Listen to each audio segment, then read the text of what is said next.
I accidentally found this 1966 Schwinn Collegiate Deluxe on Craigslist. I normally ignore vague listings without photos. For some reason, I opened a listing for a vintage Schwinn with no price or photos. I read the ad and got the impression it was free. I immediately sent the link to my friend who lives in the area of the listing. He contacted the guy and went to take a look. Well, the bike was free and was light years better than expected. I envisioned an incomplete women's or non-Chicago bike. I was dumbfounded when I heard it was a men's collegiate in Coppertone. My friend sent me photos of the bike and it appeared to be pretty much original and complete. The story was the guy tried to replace the rear tire on the bike but was not sure which tire to get. He went on some vintage bike forums and unfortunately got bad information. He ended up buying a 37-590 instead of a 37-597 tire, which is 7 millimeters too small, and in the world of tires, might as well have been 7 miles. He shoehorned the wrong tire onto the rim and was surprised to find it didn't work. Well, golly!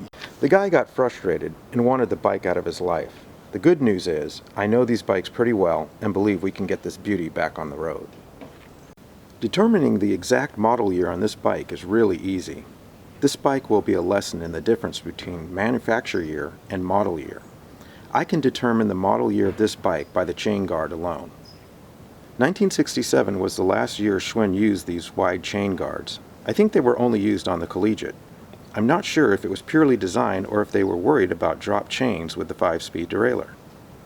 1967 was the first year Schwinn started making the Collegiate Deluxe. The Deluxe model came with chrome fenders, chrome fork crown, two-tone Messinger mattress S-seat, and gum wall tires.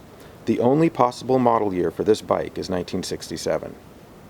Let's take a look at the serial number. The location on the rear dropout confirms it's a 1960s bike. The first two characters here are M as in Mary and B as in boy.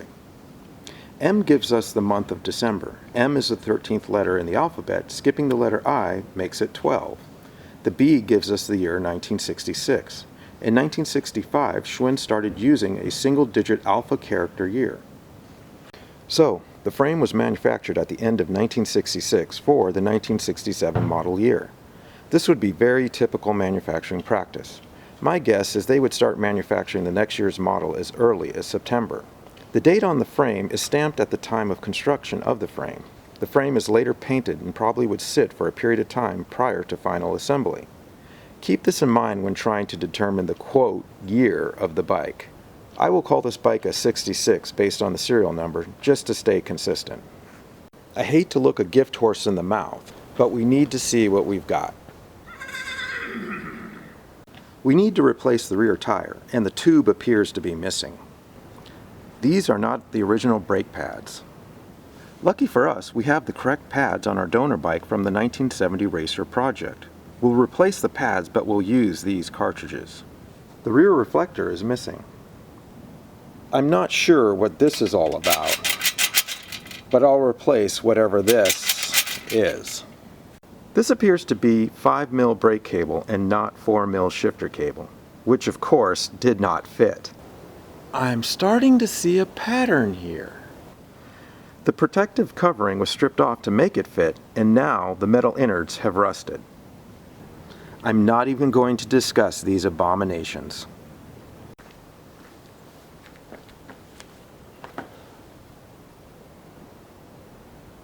Honey, have you seen my sponge? Speaking of patterns, melted foam on Messinger mattress seats appears to be a thing. I'm going to pretend I didn't see the fix. The seat is also missing one of the mattress springs. Now that we've gone through the bike, I have to say it's actually a pretty nice bike. The Coppertone is a love it or hate it color. I love the color. 5 speeds are less desirable, but it's a pretty cool bike and I can't wait to work on it. So, what's the plan? Ultimately, we will do a complete refresh similar to what we did on the 1970 Racer. But we first want to get the bike working to see if there are any other issues before we tear it down. During the overhaul, we plan to replace the tires, tubes, rim strips, brake pads, brake cables and housing, and shifter cables and housing. The tires are in order. We'll be using an old used tire we have for the initial repair. We'll replace it when we do the overhaul. We found the correct seat on eBay for an arm and a leg. We also found the correct pedals and reflector on eBay for a pretty good price. We have the correct hardware for the rear fender. I bought 10 lifetimes worth of period correct panhead screws on eBay years ago because it was cheaper than buying just 2. So what's next? We start the repair. Well, that's all for now. And remember, it's only original once. Take care.